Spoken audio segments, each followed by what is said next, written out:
Esta es una historia sobre una herencia, pero no de dinero. Es sobre cómo, a veces, el mayor tesoro se esconde donde nadie se molestaría en buscar. La abuela murió un jueves. Se fue en silencio, tal como vivió sus últimos años, sin quejas, sin palabras ruidosas, sin peticiones. Simplemente se quedó dormida en su sillón junto a la ventana, donde le gustaba sentarse por las tardes con su rebozo tejido sobre las rodillas. La encontró la vecina. Entró por la mañana, como de costumbre, con 1 litro de leche fresca, pero doña Zenaida ya no respiraba. Su rostro estaba tranquilo, como si por fin hubiera visto en sueños aquello que esperó toda su vida. Me llamó mi hermana Lucía. Su voz era serena, práctica, sin una sola fisura. La abuela, ya está, fueron sus únicas palabras. Ni un ¿cómo estás? Ni un ese fuerte, simplemente un punto final. Lucía siempre supo convertir la tragedia en información. Yo estaba sentada en la cocina de mi pequeño departamento rentado, mirando una taza de café que ya se había enfriado. Al otro lado de la pared, el vecino encendió la televisión, se oían las noticias con un murmullo sordo. Alguien discutía sobre el precio de la gasolina. El mundo no se había detenido. Nunca se detiene, ni siquiera cuando se van aquellos que te tomaron de la mano en la infancia. La abuela Zenaida nos crió a los 3. A mí, a Lucía y a Mateo. Mamá se fue cuando yo tenía 6 años. Lucía 9 y Mateo 3. Se fue a buscar trabajo. Luego a rehacer su vida. Y después, simplemente dejó de llamar. A mi padre no lo recuerdo en absoluto. La abuela hablaba de él de forma escueta. Estuvo y ya no está. Punto. A ella no le gustaban las palabras de más. En cambio, nos quería a su manera, una manera dura, sin mimos. No llores, de nada sirve. ¿Tienes manos? Con eso basta. El amor no son palabras, son hechos. Tenía 2 trabajos, nos remendaba la ropa, nos hacía caldo con lo poco que encontraba y nunca, ni una sola vez, se quejó delante de nosotros. El funeral fue rápido. Lucía lo organizó todo. Ella siempre fue buena para organizar. Práctica, serena, con un abrigo negro y la espalda recta. Tiene 36 años y hace mucho que aprendió a convertir cualquier dolor en una lista de tareas. Mateo estaba a su lado, con la cabeza gacha. Tiene 30, pero parece más joven. Callado, indeciso, siempre a la sombra de sus hermanas mayores. Y yo, en medio. 33 años, soltera. Trabajo como gerente en una pequeña empresa, vivo de alquiler. La del medio. Ni tan brillante, ni tan ruidosa. No como Lucía. Después del velorio, cuando se fueron las últimas vecinas, Lucía se sirvió un té y dijo: mañana tenemos cita con el notario. La abuela dejó testamento. Mateo levantó la cabeza. ¿Testamento? Pero si nunca dijo nada. Ella nunca decía muchas cosas, lo interrumpió Lucía. El licenciado Arturo Serrano me llamó la semana pasada. Me dijo que todo estaba en orden. Yo guardé silencio. ¿Qué testamento? La abuela Zenaida tenía un departamento pequeño, un coche viejo que ya no conducía. Y eso era todo. O eso creía yo. Al día siguiente, estábamos en el despacho del notario. El licenciado Arturo Serrano, un hombre enjuto de unos 60 años, con una barba cuidada y ojos atentos detrás de sus lentes, extendió los documentos, carraspeó y comenzó a leer. Para Lucía, el departamento, el mismo de 2 recámaras en el que crecimos, con muebles, con todo lo que había dentro. Para Mateo, el coche y una cuenta bancaria. La suma resultó inesperada. La abuela había ahorrado toda su vida, guardando un poquito aquí y un poquito allá. Había juntado más de $500,000 Para mí, el garaje, un viejo garaje en las afueras, en una colonia de garajes entre otras cajas de metal oxidadas. La abuela lo compró hacía unos 30 años. Y yo ni siquiera sabía que lo tenía. Lucía me miró, no con lástima, más bien con alivio. A ella le había tocado el premio gordo. Mateo desvió la mirada, vi lo incómodo que se sentía. Él había recibido dinero. Y yo, una caseta de lámina con goteras. ¿Quizás hay un error?, preguntó Mateo en voz baja. No hay ningún error, dijo el licenciado Serrano. Doña Zenaida Palma estaba en pleno uso de sus facultades. Vino a verme personalmente 3 veces para asegurarse de que todo estuviera escrito correctamente. 3 veces. Vino 3 veces. Eso significaba que no era una casualidad ni un olvido de la vejez. Ella quería que yo recibiera exactamente el garaje. No discutí. Lucía, al parecer, esperaba un escándalo. Siempre esperaba un escándalo. porque ella, en mi lugar, lo habría montado. Pero yo simplemente asentí, firmé los papeles y salí. Afuera lloviznaba. El cielo gris pesaba sobre mis hombros, y me quedé de pie en la entrada, tratando de entender qué sentía. ¿Rencor? No. ¿Sorpresa? Más bien eso. La abuela Zenaida nunca hacía nada porque sí. Detrás de cada uno de sus gestos había un significado que no siempre se podía descifrar de inmediato. Piensa con la cabeza. Daría. No con el corazón, con la cabeza. Su voz. La oí tan claramente como si estuviera a mi lado. 2 días después, fui a ver el garaje. Tomé el camión hasta la última parada y luego caminé unos 20 minutos por un camino de terracería, pasando junto a la zona industrial. La colonia de garajes parecía abandonada. La mitad de las bodegas no tenían candado. Los portones estaban torcidos. Entre las paredes de concreto crecía la hierba. Silencio. Solo a lo lejos ladraba un perro. Mi garaje, el número 47, estaba al final de la fila. Portones oxidados. Un candado cubierto de una costra rojiza. La llave que me entregó el notario entró con dificultad. Rechinando. Tiré de una de las hojas y se dio con un gemido prolongado. Dentro olía a humedad, a aceite y a algo viejo. Olvidado. Puro cachivache. Estantes con frascos. Cajas. Una lona rota. Herramientas.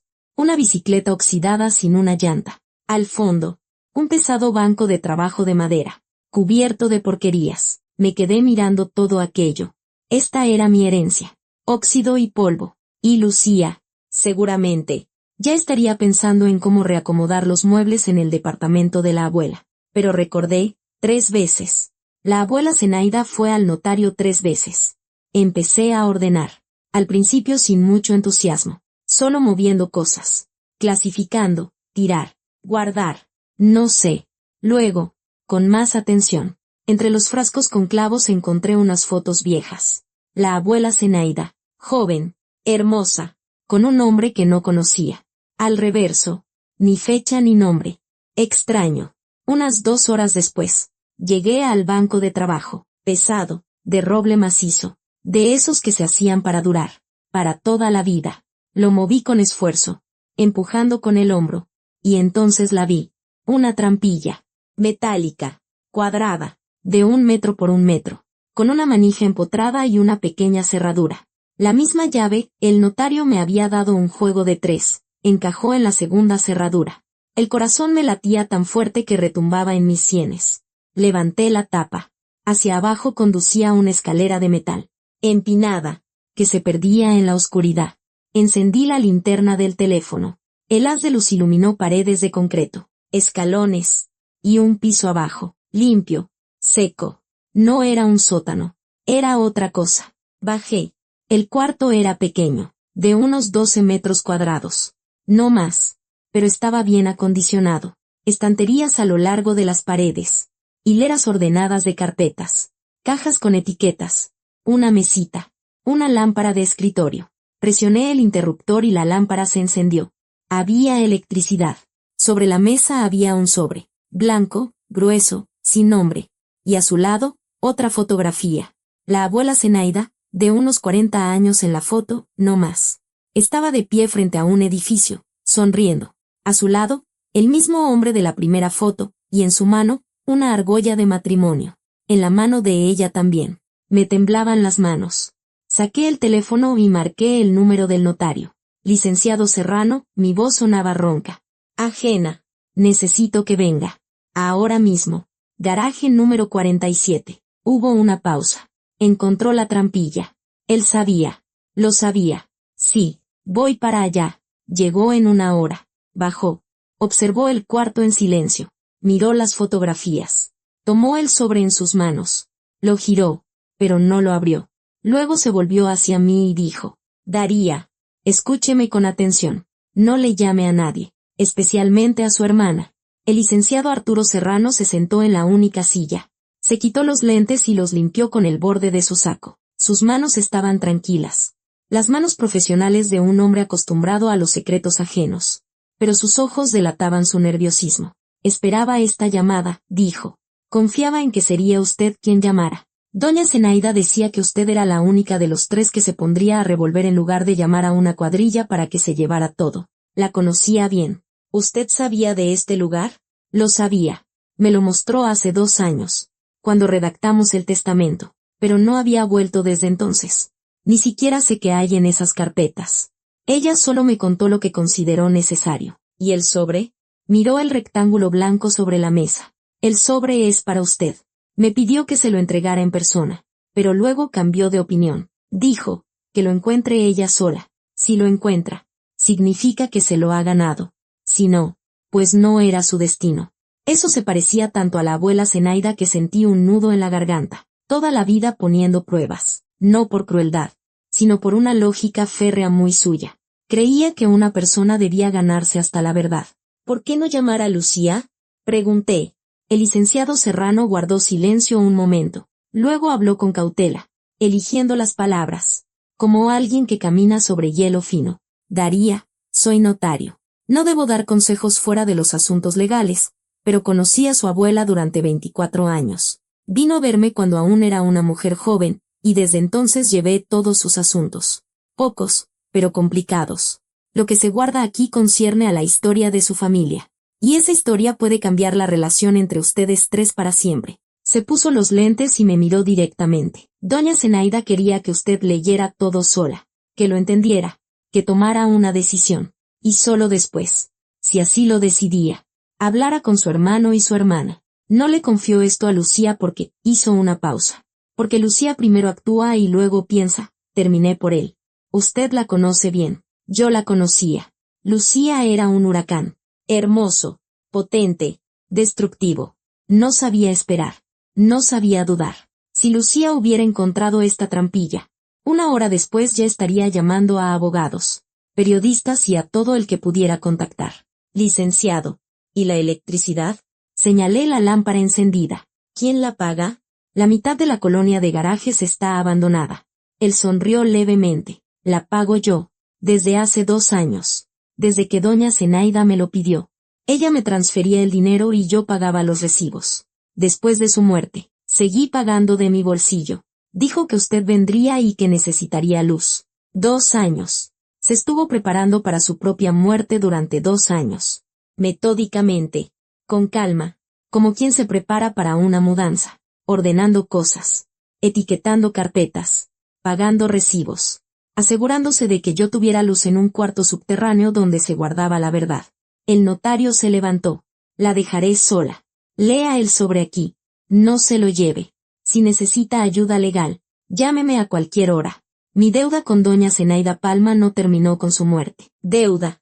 Una palabra extraña para un notario. Normalmente ellos hablan de servicios, tarifas, honorarios. Deuda es algo personal. Pero no pregunté. Sus pasos se apagaron en la escalera y me quedé sola. El sobre, blanco, grueso, sellado. Rasgué el borde y saqué varias hojas escritas con la caligrafía de la abuela. Grande, uniforme, de maestra. La abuela Zenaida escribió toda su vida como si estuviera trazando letras en un pizarrón. Daría, si estás leyendo esto, significa que no me equivoqué contigo. Significa que no te dio pereza, que no le vendiste el garaje a un chatarrero, sino que te metiste a escarbar. Bien hecho. Siempre supe que tenías mi carácter, callada por fuera, terca por dentro. Ahora, escucha, no me casé una sola vez en mi vida. Todos ustedes conocen una sola historia, que estuve sola, que su abuelo murió hace mucho, que no lo conocieron. Es verdad, pero no es toda la verdad. Su abuelo se llamaba Fernando. Murió cuando su madre tenía 10 años. Eso lo saben, pero después de Fernando, estuvo Jorge. Nos casamos en silencio, sin fiesta, sin invitados. Yo tenía 42 años, él 51. No se lo dije a nadie, ni a los vecinos, ni a mis amigas. A su madre, menos. Para entonces, ella ya vivía su propia vida y no se interesaba por la mía. Jorge era diferente, no era obrero ni ingeniero. Se dedicaba a las antigüedades. Compraba, vendía, encontraba, restauraba. Viajaba por los pueblos, por viejas haciendas, por casas abandonadas. Traía cosas que me dejaban sin aliento. No siempre entendía lo que traía, pero veía cómo le brillaban los ojos cuando desenvolvía otro paquete de periódico. Murió hace 7 años. Del corazón, en silencio. Como vivió. Estuvimos juntos 16 años. Y fueron los mejores años de mi vida. No se lo digas a Lucía. No entenderá cómo se puede vivir toda una vida junto a alguien sin contarlo, pero tú lo entenderás. Tú eres de las que saben guardar silencio. Ahora, lo más importante. Jorge me dejó una colección. Está aquí, en este sótano. Las carpetas en los estantes son el catálogo. Cada objeto está descrito, valuado, con su historia de origen. Los objetos en sí están en una caja de seguridad en un banco. Los documentos de la caja están en la carpeta roja, en el estante de arriba. No sé el valor exacto de toda la colección. En vida, Jorge la valuaba en varios millones. Pero la última tasación la hizo Arturo. Trajo a un experto hace 2 años. El resultado está en la carpeta azul. Daría, te di el garaje no porque te quiera más a ti. Los quiero a los 3 por igual, pero eres la única a la que puedo confiarle esta decisión. Lucía lo vendería todo en una semana y se lo gastaría en un mes. Mateo se lo daría a Lucía porque le da miedo discutir con ella. Pero tú pensarás qué hacer con la colección. Decide tú misma. Puedes venderla, guardarla, dividirla. Es tu derecho. Todo está a tu nombre. Los documentos están en la carpeta amarilla. Pero ten cuidado. En esta colección hay piezas por las que la gente estaría dispuesta a mucho. Y hay cosas que están ligadas a la historia de nuestra familia tan fuertemente que, cuando sepas la verdad, ya no podrás vernos con los mismos ojos. Empieza con la carpeta verde. Ahí está lo de tu madre. Perdóname, Daría. Perdóname por haber callado tanto tiempo, pero no pude decirlo en vida. No tuve el valor, pero sí tuve el valor para escribirlo. Tu abuela, Zenaida. Releí la carta 3 veces. Luego doblé las hojas con cuidado. Las guardé en el sobre y miré los estantes. Roja, azul, amarilla, verde. 4 carpetas. 4 llaves para una historia que me tocaba descifrar. Alcancé la azul, la de la tasación. La abrí. Dentro, un acta de peritaje oficial con sellos, firmas y timbres. Mis ojos recorrieron las líneas y lentamente me dejé caer al suelo, porque las piernas me fallaron. La colección de Jorge estaba valuada en 28 millones. No de miles. Millones de pesos. La abuela Zenaida, nuestra abuela, la que remendaba calcetines y ahorraba en aceite, estaba sentada sobre una fortuna y guardaba silencio. Cerré la carpeta, la apreté contra mi pecho y sentí como las lágrimas me corrían por las mejillas. No de alegría, no de codicia, de pensar que esa mujer vivió sus últimos años sola, en un departamento pequeño, contando los centavos de su pensión, y nunca tocó ese dinero porque era el dinero de Jorge. El recuerdo de él. Lo único que le quedaba del hombre que amó en secreto, en silencio, como ella sabía amar. Y me lo había entregado a mí. Me sequé la cara, me levanté y alcancé la carpeta verde. No la abrí de inmediato. Me senté en el suelo de concreto, con la espalda apoyada en un estante, y escuché el silencio. En algún lugar arriba, más allá del concreto y la tierra, la vida normal seguía su curso. Pasaban coches, ladraban perros. La gente se apresuraba a llegar a casa. Y aquí, en este cuarto subterráneo, el tiempo se había detenido. La lámpara sobre la mesa proyectaba una luz cálida y amarilla. Y en esa luz, las motas de polvo flotaban en el aire como planetas diminutos. La carpeta verde descansaba sobre mis rodillas. Gruesa, de cartón, atada con un cordel. En la portada, con la caligrafía de la abuela. Una sola palabra, Tamara. El nombre de mi madre. Desaté el cordel y la abrí. Encima de todo, un acta de nacimiento. La de la abuela. Zenaida Palma Rojas, nacida el 12 de marzo de 1946. Hice un cálculo rápido. Al momento de su muerte tenía 79 años, no 65 como, por alguna razón, siempre había pensado. La abuela Zenaida aparentaba menos edad, se movía con agilidad y nunca se quejaba de los años. Lucía y yo ni siquiera nos lo habíamos planteado, pero tenía casi 80. 79. Eso significaba que se casó con Jorge a los 42, como escribió, juntos 16 años. Él murió cuando ella tenía 58. Pero en la carta escribió, hace 7 años. Fruncí el ceño, tomé el sobre, lo releí. Exacto, hace 7 años. Pero en realidad habían pasado 21. ¿Por qué mintió? ¿O no mintió, sino que escribió la carta mucho antes de entregarla al notario? Dejé esa pregunta a un lado. A la abuela, en vida, no le gustaba que la presionaran con preguntas directas. Respondía cuando lo consideraba necesario. Al parecer, después de muerta también. Debajo del acta, un fajo de sobres. Viejos, gastados, con timbres postales. El remitente en cada uno estaba escrito con la misma caligrafía, amplia, apresurada. La caligrafía de mi madre. La habría reconocido entre mil, aunque solo la vi unas pocas veces en las postales que llegaron los primeros años después de que se fue, y que luego dejaron de llegar. No, no dejaron de llegar. Los sobres estaban abiertos. Todos. La abuela los leía, pero nunca nos los mostró. Saqué la primera carta. La fecha, 20 años atrás. Yo tenía 13. Mamá, te lo ruego, déjame hablar con los niños. Sé que tengo la culpa. Entiendo que no me has perdonado, pero ellos no tienen la culpa de nada. Daría tiene 13. Ya es grande. Tiene derecho a saber que estoy viva y que pienso en ella todos los días. Lucía seguramente me odia, y me lo he ganado. Pero Mateo tiene 10, mamá. Ni siquiera se acuerda de mi cara. Por favor. Dejé la carta y me cubrí la boca con la mano.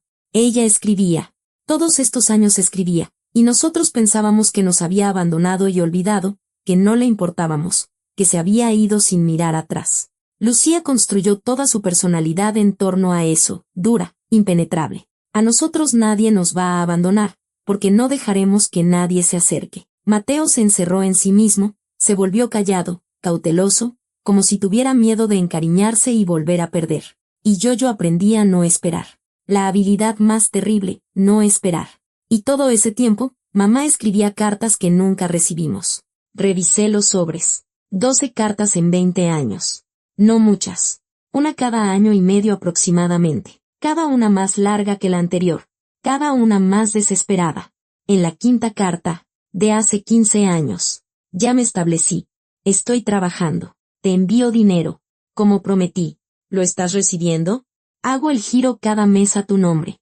No es mucho, pero es todo lo que puedo. Me cuesta trabajo aquí, pero salgo adelante. Enséñales a los niños al menos una foto. Dinero. Enviaba dinero. La abuela Zenaida nunca habló de eso. Estábamos convencidos de que nos sacaba adelante sola, con 2 trabajos. A pura terquedad. Quizás así fue al principio, pero luego mamá empezó a ayudar. ¿Y la abuela qué? ¿Tomaba el dinero y callaba? ¿O no lo tomaba? En la 8ª carta, de hace 11 años. Mamá, sé lo de Jorge. Lo sé desde hace tiempo. No te juzgo. Tienes derecho a ser feliz. Pero me quitaste a mis hijos, y eso no te lo puedo perdonar.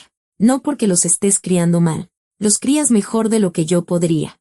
Pero les quitaste a su madre. No yo, tú. Yo me fui porque no tenía opción. Y tú lo sabes. Tú lo sabes mejor que nadie. Yo me fui porque no tenía opción. Esa frase me golpeó en el estómago. Toda la vida creímos que mamá se había escapado por voluntad propia. Cansada de 3 hijos, de la pobreza, del departamento pequeño. Se escapó. La abuela Zenaida nunca lo dijo directamente, pero tampoco lo negó. Se fue, pues así lo decidió. No hay nada que discutir. Y no lo discutimos. Y ahora mamá escribía, no tenía opción. Y la abuela lo sabía mejor que nadie. ¿Qué pasó hace 27 años? Seguí leyendo. La 9ª carta, la 10ª. Mamá contaba de su vida. Escuetamente. Trabajo, un cuarto rentado, luego un departamento más grande. Ni una palabra de hombres, ni una palabra de una nueva familia. Solo los niños, los niños, los niños. ¿Qué tal las calificaciones de Lucía? ¿Daría sigue dibujando? ¿Mateo ya tiene amigos? Sabía de nosotros. Eso significaba que la abuela, después de todo, le respondía. En la penúltima, la 12ª carta, de hace solo 3 años, me diagnosticaron una enfermedad. Estoy en tratamiento. Los médicos dicen que hay esperanzas. Mamá, si algo me pasa, cuéntales la verdad. No mi verdad ni la tuya. Toda la verdad. Se la merecen. Se me nubló la vista. Un diagnóstico. Hace 3 años. Mamá estaba enferma. O quizás lo sigue estando. Y nosotros no lo sabíamos. La abuela Zenaida lo sabía. Leyó esta carta. La guardó de nuevo en su sobre. La metió en la carpeta verde y guardó silencio. Debajo de las cartas estaban los recibos de los giros postales. Un fajo grueso, sujeto con una liga. Mamá de verdad enviaba dinero cada mes. Sin falta. Cantidades modestas. Pero constantes. El último giro, de hace 4 meses. Eso significaba que estaba viva. Al menos, estaba viva hace 4 meses. En el fondo de la carpeta, una hoja de papel escrita con la caligrafía de la abuela. No era una carta, Más bien un borrador. Líneas tachadas. Correcciones. Manchas de café. Tamara no tiene la culpa. Lo sé, siempre lo supe. Pero si se lo hubiera dicho a los niños, la habrían buscado, y ella no podía volver. No en ese entonces. La deuda era demasiado grande, y la gente a la que le debía no es de la que perdona. Jorge ayudó, cubrió una parte, pero no todo. Ella se fue para trabajar y pagar el resto. Ese fue su precio por la libertad. Nuestro precio en común. Yo no les quité a su madre. Les salvé a su madre. Viva. Lejana, pero viva. Me quedé sentada en el silencio del cuarto subterráneo, y el mundo que había conocido durante 33 años giraba lentamente, como el mecanismo de un reloj antiguo, mostrándome el otro lado de la carátula. Mamá no nos abandonó. Tenía una deuda, no sabía aún con quién ni por qué. Jorge, el esposo secreto de la abuela, la ayudó. Mamá se fue no por nosotros, sino para salvarnos. Y la abuela, durante 27 años, cargó con esa mentira sobre sus hombros, tragándose los reproches de Lucía, el silencio de Mateo, mis lágrimas silenciosas por las noches. Y cayó, porque el silencio era el precio de nuestra seguridad. Saqué el teléfono. 11:15 de la noche. Media docena de llamadas perdidas. 3 de Lucía. 2 de Mateo. Una de un número desconocido. Lucía me había enviado un mensaje. ¿Dónde andas? Ven mañana. Hay que hablar del depa de la abuela. Pienso cambiar el piso. Ya está cambiando el piso. Enterramos a la abuela hace 4 días y Lucía ya está pensando en remodelar. No porque no la quisiera. La quería. A su manera. Pero para Lucía, el duelo es un vacío. Y el vacío lo llena con acción. Cualquier acción. Con tal de no sentarse y no sentir. No respondí. En su lugar, abrí la carpeta roja. Los documentos de la caja de seguridad. Un contrato a nombre de Zenaida Palma Rojas, luego transferido a mi nombre. El licenciado Arturo Serrano se había encargado. Todo estaba preparado de antemano. La caja estaba en una sucursal bancaria al otro lado de la ciudad.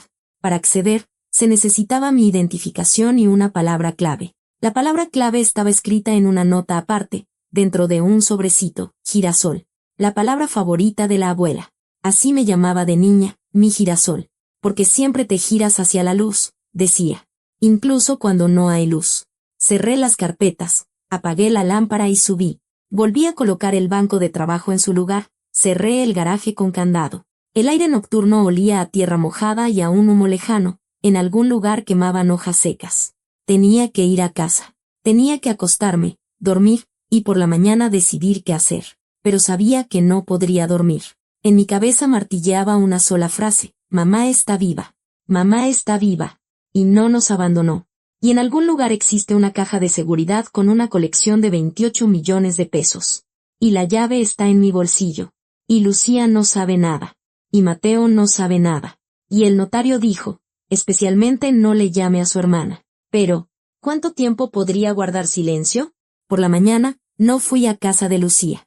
En lugar de eso, llamé al trabajo, dije que me tomaría unos días por asuntos familiares y me fui al banco. La sucursal estaba en un edificio antiguo, con techos altos y puertas pesadas. Adentro olía a piel y papel. Me acerqué al mostrador, di el número de la caja, entregué mi identificación. La empleada detrás del cristal tecleó los datos, miró la pantalla y asintió. Daría Andrade Palma. Usted está registrada como persona autorizada. La palabra clave. Girasol. La abuela me había registrado de antemano, en vida. Eso significaba que no solo esperaba que yo encontrara la trampilla. Estaba segura. Había preparado el camino, despejado cada curva, eliminado obstáculos que yo ni siquiera habría notado. Y lo hizo tan discretamente que nadie, ni Lucía, ni Mateo, ni yo, sospechó nada. Me llevaron a la bóveda. Un pasillo largo. Paredes de metal pulido. Hileras de cajas. La mía. La número 312. No era una pequeña caja de seguridad, sino un gabinete completo, del suelo al techo. El empleado abrió la cerradura. Me dejó sola y se fue. Tiré de la puerta. Estantes. 6 estantes. Todos llenos. Estuches de madera forrados de terciopelo. Cajas de cartón con números que coincidían con el catálogo del sótano. Bultos de tela atados con cintas y, en el estante inferior, 3 grandes paquetes planos envueltos en papel encerado. Empecé por el estante de arriba. Abrí el primer estuche y me quedé sin aliento. Un retablo pequeño, oscurecido por el tiempo, con un marco de plata repujada. El rostro del santo me miraba con serenidad y severidad, y hasta en la luz tenue de la bóveda, vi que los colores que se asomaban bajo el marco estaban vivos, profundos. De esos que no se pueden falsificar. De esos que solo el tiempo puede crear. Cerré el estuche con cuidado y abrí el siguiente. Una estatuilla de porcelana, una pastora con un cordero, frágil, con una pintura finísima. Incluso yo, que no entendía nada de antigüedades, podía ver que era una pieza antigua, única, un trabajo artesanal de otra época. El tercer estuche, un juego de cucharas de plata con monogramas. El cuarto, un reloj de bolsillo con tapa, en la que estaba grabado un escudo de armas. El quinto, un broche con piedras que brillaban incluso con la escasa luz. Jorge había coleccionado esto durante décadas, viajando por pueblos remotos, por haciendas abandonadas, por los áticos y sótanos de casas cuyos antiguos dueños habían desaparecido hacía mucho. Él rescataba estas piezas del olvido, de la destrucción, de la indiferencia. Y cada una la registraba en su catálogo, dónde, cuándo, cuánto pagó, cuánto valía en realidad. Los paquetes planos del estante inferior resultaron ser pinturas. Desenvolví un paisaje al óleo, un otoño dorado sobre un río. No era una obra maestra de museo, pero era pintura de verdad, con esa densidad en la pincelada y esa profundidad en el color que distinguen a un original de una copia. Al reverso, una nota a lápiz. La letra de Jorge, Hacienda de los Fresnos, encontrada en el desván, probablemente de principios del siglo XX. Pasé 2 horas en la bóveda, no contando, no valuando, solo mirando. Cada objeto era un mundo entero. Detrás de cada uno estaba la historia de Jorge, que lo encontró, de la abuela, que lo conservó, y de esas personas desconocidas a las que alguna vez pertenecieron estos retablos, estas tazas, estas cucharas de plata con iniciales ajenas. 28 millones de pesos. Eso era lo que valía el amor de la abuela Zenaida. No en dinero, en memoria. Ella no guardaba objetos de valor, guardaba a una persona. Jorge vivía en cada uno de esos objetos. Y tirarlos, venderlos, regalarlos, habría significado perderlo por segunda vez. Cerré la caja y salí del banco con las piernas de trapo. Una llamada de Lucía me sorprendió en el camión. Daría, ¿dónde te metiste? Te he estado llamando desde la mañana. Ven, tenemos que hablar. Mateo también está aquí. Estoy ocupada. Lucía, en la noche. ¿En qué puedes estar ocupada? Su voz sonó irritada. Tienes el día libre. Lo sé. Me lo dijo Irma. De tu trabajo. Ven, Irma. Dios mío. Lucía tenía informantes hasta en mi trabajo. Siempre lo controlaba todo. Horarios, movimientos, planes.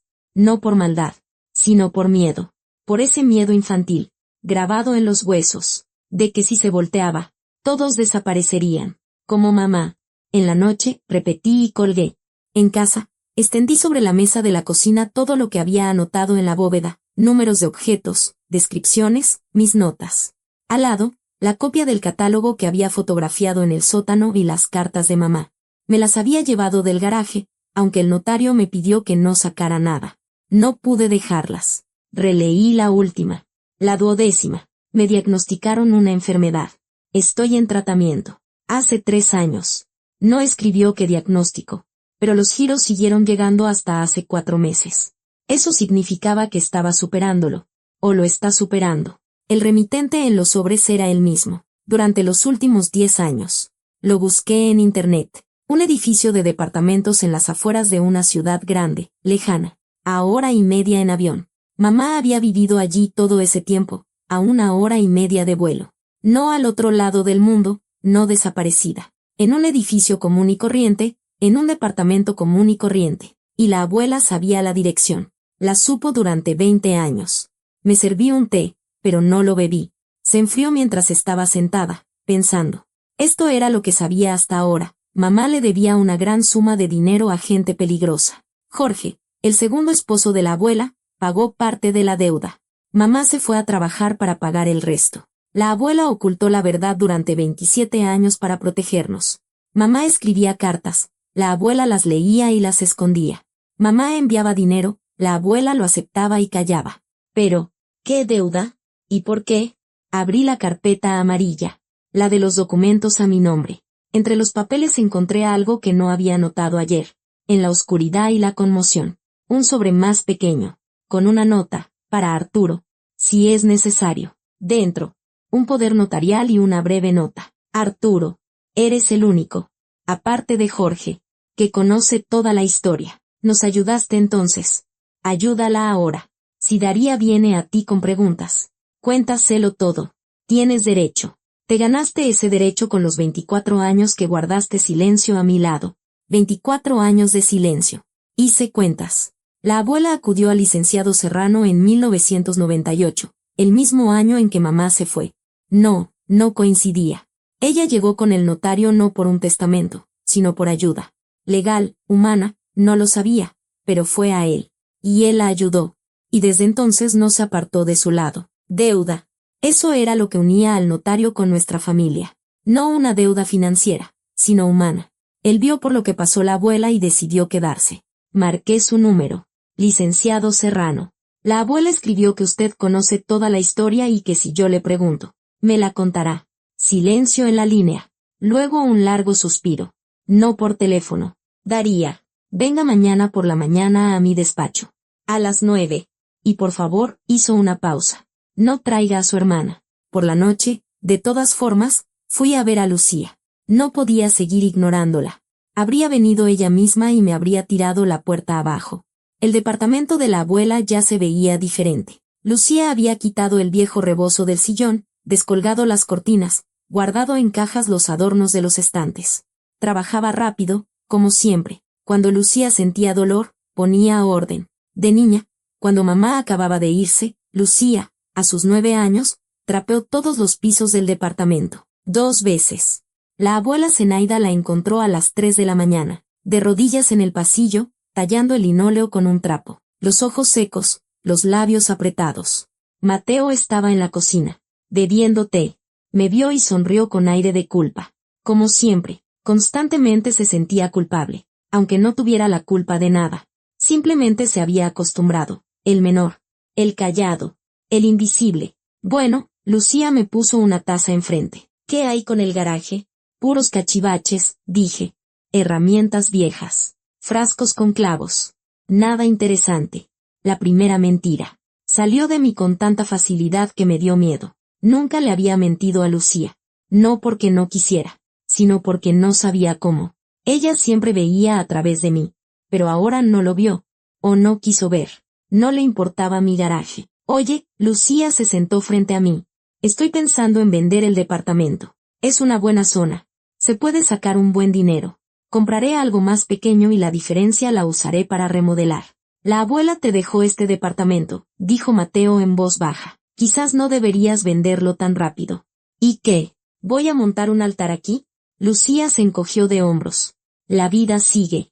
La abuela misma habría dicho, no llores. Piensa con la cabeza. Tenía razón. La abuela Zenaida habría dicho exactamente eso. Pero esas palabras tenían otro significado. Uno que Lucía no sospechaba. Mateo me miró a los ojos. Me observaba con más atención de lo normal, como si sintiera que yo ocultaba algo. Mateo no tenía la garra de Lucía, pero tenía intuición. Una intuición silenciosa, animal, infalible. Siempre sabía cuando alguien estaba mal, cuando había algo no dicho en el aire, cuando alguien sonreía a la fuerza. Lo sabía, pero callaba, porque no quería molestar. El eterno hermano menor, el eterno observador. Dani, me llamó cuando Lucía fue al baño. ¿Estás bien? Sí, mentí de nuevo. Solo estoy cansada. Asintió, pero vi que no me creyó. Esa noche no pude dormir. Estuve acostada en la oscuridad, pensando en mamá. Intentaba recordar su rostro y no podía. La memoria infantil guardaba la sensación de una mano cálida, el olor a galletas de vainilla, una voz que cantaba una canción de cuna. Pero el rostro se desvanecía, como un reflejo en el agua en movimiento. Vivía a 1 hora y media de vuelo. Durante 27 años. Podría volar ahora mismo. Comprar un boleto y volar. Tocar a su puerta y decir, mamá, soy yo, Daría, tu girasol. Pero la abuela escribió, ten cuidado. Y el notario dijo, no por teléfono. Eso significaba que la historia aún no había terminado. Que había algo que yo todavía no sabía. Me di la vuelta y cerré los ojos. Mañana por la mañana, con el licenciado Arturo Serrano. Mañana descubriría qué pasó hace 27 años, a quién le debía dinero mamá y por qué la abuela decidió que la verdad debía esconderse en un cuarto subterráneo bajo un garaje oxidado en las afueras. Y también descubriría por qué, en la carta de la abuela, Jorge murió hace 7 años, aunque en realidad habían pasado más de 20. Una carta escrita 14 años antes de su muerte. Una carta que me esperaba, como esperaban las llaves, como esperaba la trampilla, como esperaba el cuarto subterráneo con sus estantes y sus secretos. La abuela empezó a despedirse mucho antes del final. Quizás sabía que el tiempo siempre es menos del que parece. Quizás, después de la muerte de Jorge, sintió por primera vez lo delgado que es el hilo que sostiene todo, y comenzó a prepararse. 7 años después de la pérdida. 14 años de espera. 28 millones de pesos encerrados en una caja de seguridad y una carpeta verde que le dio la vuelta a todo lo que yo sabía de mi familia. El despacho del licenciado Arturo Serrano estaba en el segundo piso de una vieja casona de ladrillo, arriba de una farmacia. Una escalera estrecha, olor a madera y a polvo, escalones que crujían, la placa en la puerta. De latón oscurecido, Serrano y Asociación. Notaría. Llegué exactamente a las 9. Él ya me esperaba. Una cafetera hervía en un rincón. Sobre la mesa, 2 tazas. Una azucarera. Un plato con galletas. Se había preparado para una larga conversación. Siéntese. Daría, me indicó un sillón frente a su escritorio. ¿Café? Sí. Sirvió. Se sentó. Se quitó los lentes. Los limpió. Ya me había aprendido ese gesto suyo. El gesto de alguien que está ordenando sus pensamientos. ¿Leyó las cartas de Tamara? Las 12. Entonces tiene preguntas. Tengo cientos. Pero empezaré con una. ¿Qué deuda era esa? El licenciado Serrano asintió, como si esperara precisamente esa pregunta. Antes de empezar, dijo, permítame aclarar una cosa. Ayer me dijo que yo conocía a su abuela desde el 98, desde que se fue Tamara. No es del todo exacto. Conocí a doña Zenaida en 2001, 3 años después de que se fuera su madre. Vino a mí por recomendación de Jorge. Él era un cliente mío de mucho tiempo. Yo le tramitaba sus compraventas de antigüedades. Cuando dije 24 años, me refería literalmente a que nos conocimos hace 24 años, no 27. Los primeros 3 años después de que se fue Tamara, su abuela se las arregló sola. Acudió a mí cuando se dio cuenta de que no podría sola. Hizo una pausa, revolviendo su café con una cucharita. Su madre era una mujer brillante, valiente, demasiado valiente para esa época. Los años 90 usted era pequeña, no se acuerda. Pero fue una época en la que un solo error podía costar todo. Tamara tenía 26 años cuando decidió empezar su propio negocio. Algo pequeño, compraba mercancía al por mayor y la revendía en el tianguis. Era falluquera, como se decía entonces. Viajaba por la mercancía, cargaba bolsas. El negocio iba bien. Mantenía a su familia. La abuela Zenaida cuidaba de ustedes. Todo funcionaba. Tomó un sorbo de café y continuó. Luego le ofrecieron crecer. Un hombre llamado Romero. No sé su apellido. Doña Zenaida nunca lo mencionó. Se le acercó a través de conocidos en común. Le ofreció un lote de mercancía a crédito, para que la vendiera. La suma parecía manejable. Tamara aceptó. ¿Y qué pasó? Lo que le pasaba a muchos. La mercancía resultó ser más complicada de lo que pensaba. No era piratería, no, pero había problemas con los documentos. Asuntos de aduanas. La bodega donde guardaban la mercancía fue robada, se llevaron la mitad del lote. Tamara se quedó con la deuda y sin forma de pagarla. Y Romero, el notario, hizo otra pausa. Romero no era quien decía ser. La mercancía a crédito no era caridad. Era una trampa. Enganchaba a los pequeños comerciantes con deudas y luego exigía el pago con intereses. Esos intereses de los que no se mencionaba nada en el acuerdo inicial. ¿Cuánto? Para cuando Tamara se fue, en el 98, la deuda con los intereses había crecido a una suma que su familia no habría podido pagar ni en 10 años. Romero no amenazaba directamente. Actuaba a través de intermediarios. Insinuaciones, llamadas, visitas de sus socios. Tamara no temía por ella, temía por ustedes. 3 niños en un departamento donde la puerta apenas cerraba con un solo pasador. Apreté la taza con ambas manos.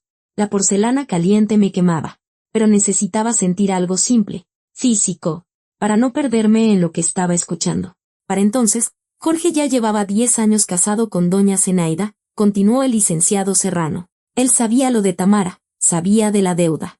Pagó una parte, la mayor parte, con su propio dinero, de la venta de algunas piezas valiosas de su colección. Pero no podía cubrirlo todo, o habría tenido que vender todo lo que había reunido durante años. Romero aceptó el dinero, pero dijo, el resto, que lo pague Tamara. Con trabajo, pero no aquí. ¿Cómo? Se fue al norte. Trabajó en centrales de abastos, en bodegas, luego en el comercio informal. Romero la controlaba. No de forma estricta, pero constante. Ella le daba un porcentaje de sus ganancias cada mes. Durante años. Eso es esclavitud, dije. Eran los 90, respondió el notario en voz baja. Servidumbre por deudas. Formalmente. No había violencia. No había cadenas. Una persona simplemente trabaja y paga. Trabaja y paga. Y no puede parar. Porque si para, van por su familia. Dejé la taza. Las manos no me obedecían. ¿Pagó durante 27 años? No. Romero murió hace 12 años. Su negocio se vino abajo. La gente que trabajaba para él se dispersó. La deuda, formalmente, dejó de existir. Pero su madre meneó la cabeza. No regresó. ¿Por qué? Porque para entonces ya habían pasado 15 años. 15 años, Daría. Lucía tenía 24, usted 21, Mateo 18. Habían crecido sin ella. Tenía miedo de que no la aceptaran, de que la odiaran, de que aparecer después de tantos años de silencio significaría destruir la vida que ustedes habían construido sin ella. Pero le escribía a la abuela. Sí. Y la abuela le respondía. Lo sé porque doña Zenaida me traía algunas cartas para pedirme consejo. Le respondía a Tamara, le contaba de ustedes, le enviaba fotos de la escuela, de los cumpleaños, de la graduación. Tamara sabía de cada 10 que sacaban, de cada pelea de Lucía con los maestros, de cada resfriado de Mateo. Vivía la vida de ustedes a distancia, a través de las cartas de la abuela. Y nosotros ni siquiera sabíamos que estaba viva. Mi voz se quebró. Doña Zenaida tomó esa decisión, la más difícil de su vida, según me dijo. Mientras Romero estuviera vivo y su gente vigilara a Tamara, cualquier contacto entre ustedes podría haber causado problemas. Él podría haberlos usado como palanca. La abuela decidió que los niños piensen que su madre los abandonó. Es doloroso, pero es seguro. Mejor el dolor que el miedo. Se levantó. Se acercó a la ventana. Se quedó mirando la calle. Luego se volvió hacia mí. Cuando Romero murió, la situación cambió. Tamara era libre. Pero doña Zenaida para entonces ya llevaba 17 años cargando con esa mentira. Confesar significaba destruir la confianza de ustedes. Le habrían preguntado, ¿por qué callaste? ¿Por qué mentiste tantos años? ¿Y qué habría respondido ella? Para protegerlos. Lucía no lo habría entendido. Lo habría tomado como una traición. Y la abuela no podía perderlos a ustedes. Eran todo lo que le quedaba después de la muerte de Jorge. Yo guardé silencio. Afuera brillaba el sol. Un sol brillante, casi primaveral, fuera de lugar. Licenciado Serrano, dije finalmente. La octava carta. Mamá escribe que sabía de Jorge. ¿Cómo? Él sonrió levemente, con tristeza, con una comisura de los labios. Por mí. Me comuniqué con Tamara 2 veces, a petición de doña Zenaida. La primera vez, cuando Jorge pagó parte de la deuda, para coordinar las condiciones con Romero. La segunda, cuando Jorge murió. La abuela quería que Tamara supiera que el hombre que la ayudó ya no estaba vivo. Era importante para doña Zenaida. No sé por qué. Quizás quería que Tamara entendiera el precio de lo que se había hecho. De ahí la cercanía. De ahí el Arturo, sin el licenciado, en la carta de la abuela. Por eso él pagaba la electricidad del garaje con su propio dinero y llegaba 1 hora después de una llamada. No era solo un notario, era un enlace, el único puente entre la abuela y mi madre. Durante 24 años guardó un secreto ajeno y nunca lo reveló. La última pregunta, dije. Mamá, ¿está viva? Volvió al escritorio. Se sentó. Se quitó los lentes. Los limpió. Hace 4 meses envió el último giro. Verifiqué, el dinero fue enviado en persona, no de forma automática. Así que hace 4 meses estaba viva. Pero en la 12ª carta mencionó un diagnóstico. Hace 3 años. No sé los detalles. Doña Zenaida no me los contó. Y yo no pregunté. Había cosas que, incluso entre nosotros, permanecían en privado. Tengo su dirección. Lo sé. Está en los sobres. Quiero ir a verla. Me miró durante un largo rato. Luego asintió. Esperaba que dijera eso. Doña Zenaida también lo esperaba. Creo que para eso lo organizó todo. El garaje, la trampilla, las cartas, las carpetas. Quería que usted encontrara el camino hacia su madre. Ella misma nunca pudo recorrer ese camino. Le faltó tiempo o valor. Así lo escribió en la carta, ¿recuerda? No tuve el valor, pero sí tuve el valor para escribirlo. Lo recordaba. Pero Daría se inclinó hacia mí. Antes de que vuele, tiene que decidir qué hacer con Lucía y Mateo. Son su familia. Tienen derecho a saber sobre su madre, sobre Jorge, sobre la colección. Pero ¿cómo se lo contará y cuando esa es su decisión? La abuela se la confió a usted, no a mí. Se levantó y me tendió la mano. Se la estreché. Seca, firme, confiable. Gracias, dije. Por 24 años. No respondió nada. Solo asintió y se volvió hacia la ventana. Y vi cómo se quitaba los lentes y se pasaba la mano por la cara. Rápido. Breve. Así lo hace la gente cuando no quiere que la vean. Salí a la calle y el sol me golpeó los ojos con tanta fuerza que los cerré. Cuando los abrí, el mundo se veía diferente. Las mismas casas. Los mismos árboles. Los mismos coches. Pero yo caminaba por él siendo otra persona. Una persona que tenía madre. Compré el boleto a la mañana siguiente. Vuelo a las 2:10 de la tarde. 1 hora y media en el aire. Llegada a las 3:40. El regreso. Con fecha abierta. No sabía cuánto tiempo necesitaría. Ni siquiera sabía si me abrirían la puerta. Antes de salir de casa, me senté en la cama y saqué el teléfono. 2 contactos, Lucía, Mateo. 2 personas a las que debía contarles la verdad. Pero no ahora. Primero tenía que ver a mamá, asegurarme de que estaba viva, mirarla a los ojos y entender si podría perdonar. No a ella, no a la abuela. A mí misma. Por los 27 años que viví creyendo una mentira, y ni una sola vez, ni una, dudé. Lucía diría, no tienes la culpa. Tenía 6 años.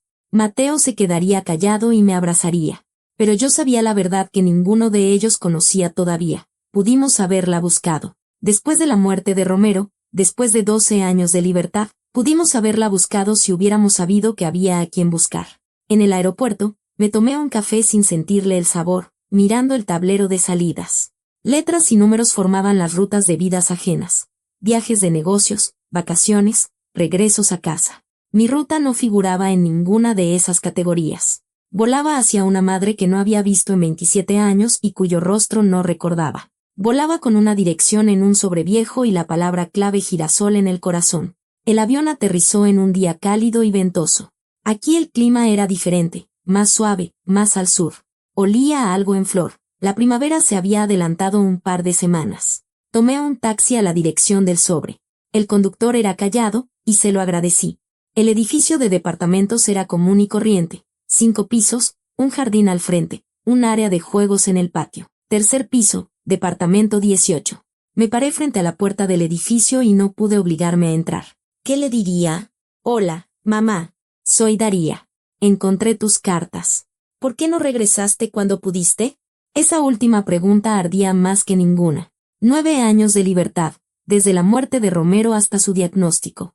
9 años en los que nada le impidió venir, llamar, escribir directamente. No lo hizo. La abuela lo explicaba por el miedo. El notario también. Pero yo, parada frente a la puerta, entendía que el miedo solo no era suficiente. Tenía que haber algo más. Culpa, vergüenza, la costumbre de la distancia. Cuando vives separado de alguien el tiempo suficiente, la separación se convierte en un muro, y cada año el muro crece. Y cada año piensas, el próximo año, seguro que voy. Y el próximo año nunca llega. Lo entendía porque yo misma vivía así, posponiendo, aguantando, no discutiendo, callada por fuera, terca por dentro, las palabras de la abuela. Pero la terquedad sin acción es solo paciencia, y la paciencia sin un objetivo es solo costumbre. La puerta del edificio estaba abierta. Subí al tercer piso. Departamento 18. Puerta de color café. Un tapete en el umbral. Silencio del otro lado. Levanté la mano y toqué. Silencio. Luego, unos pasos. Ligeros. Lentos. El cerrojo sonó. La puerta la abrió una mujer. No muy alta. Delgada. Con el pelo corto y canoso y unos ojos oscuros en los que reconocí los míos. Los mismos ojos me miraban desde el espejo cada mañana, cafés, ligeramente rasgados, con pestañas largas. Los ojos de la abuela, los ojos de mamá, los míos. Estaba de pie y me miraba. y vi cómo en su rostro se sucedían oleadas de desconcierto, reconocimiento, incredulidad, miedo. Palideció, se aferró al marco de la puerta. Daría. Su voz era ronca, baja, como si hubiera olvidado cómo hablar en voz alta durante todos estos años. Mamá. Estábamos a cada lado del umbral. Ella adentro, yo afuera. Y entre nosotras había 27 años, 12 cartas, un fajo de recibos y una vida entera vivida por separado. Ella fue la primera en llorar. No como se llora en las películas, de forma bonita y conmovedora. Lloraba de una manera terrible, fea, encorvada, con las manos en la cara, y sus hombros se sacudían como si por dentro se estuviera rompiendo todo lo que había contenido durante 27 años. Y yo me quedé parada, sin poder moverme. Los pies se me habían pegado al suelo de concreto y en la garganta tenía un nudo del tamaño de toda mi infancia. Luego, apartó las manos de su rostro, dio un paso hacia mí y me abrazó. Y aspiré un olor a vainilla y a algo cálido, hogareño. Y entendí que el cuerpo recuerda lo que la cabeza olvida. La niña de 6 años dentro de mí reconoció a su mamá antes de que la mujer de 33 pudiera pensar. Nos sentamos en la cocina hasta el anochecer. Ella contaba deprisa, atropelladamente, saltando de un tema a otro. Sobre la deuda, sobre Romero, sobre los años de trabajo sin descanso, sobre cómo cada mes iba a la oficina de correos y enviaba dinero, primero a la abuela, luego por pura costumbre, porque era el único hilo que la unía. Sobre el diagnóstico, cáncer, en etapa temprana, cirugía, quimioterapia. Ahora, en remisión. Los médicos decían con cautela que el peligro había pasado. Iba a ir, dijo, mirando su taza. 100 veces planeé ir. Cada año nuevo me decía, listo, este año voy. Y cada vez encontraba una razón para quedarme. Primero Romero, luego el miedo, luego la vergüenza, y luego me enfermé y pensé, cuando me cure, entonces iré y les diré, perdónenme. Perdónenme por haberme ido. Perdónenme por haber callado. Perdónenme por no haber encontrado la fuerza para volver cuando las puertas ya estaban abiertas.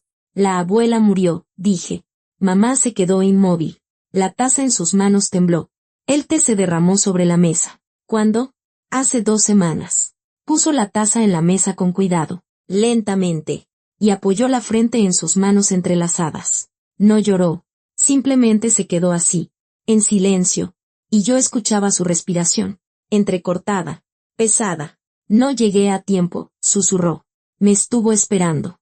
27 años me esperó, y no llegué a tiempo. Le puse una mano en la espalda, bajo mi palma, sus vértebras frágiles, sus omóplatos afilados. Había adelgazado. La enfermedad se había llevado la suavidad, dejando solo huesos y voluntad. Si llegaste, dije. Ella sabía que estabas viva. Leyó cada una de tus cartas. Y me dejó un camino para llegar a ti. Lo planeó todo por las 2. Regresé 3 días después. Con el número de teléfono de mamá, con la promesa de llamar todos los días y con una foto. Ella y yo, en su pequeña cocina. Ambas con los ojos llorosos y sonrisas tan parecidas que dolía mirar. Ahora venía lo más difícil. Cité a Lucía y a Mateo en el departamento de la abuela, el mismo donde Lucía ya había quitado las cortinas y planeado poner pisos nuevos. Llegaron juntos. Lucía, a la defensiva, práctica. Mateo, callado, atento, con esa intuición animal suya que ya le había estado diciendo que su hermana ocultaba algo. Puse la carpeta verde sobre la mesa. Siéntense, dije.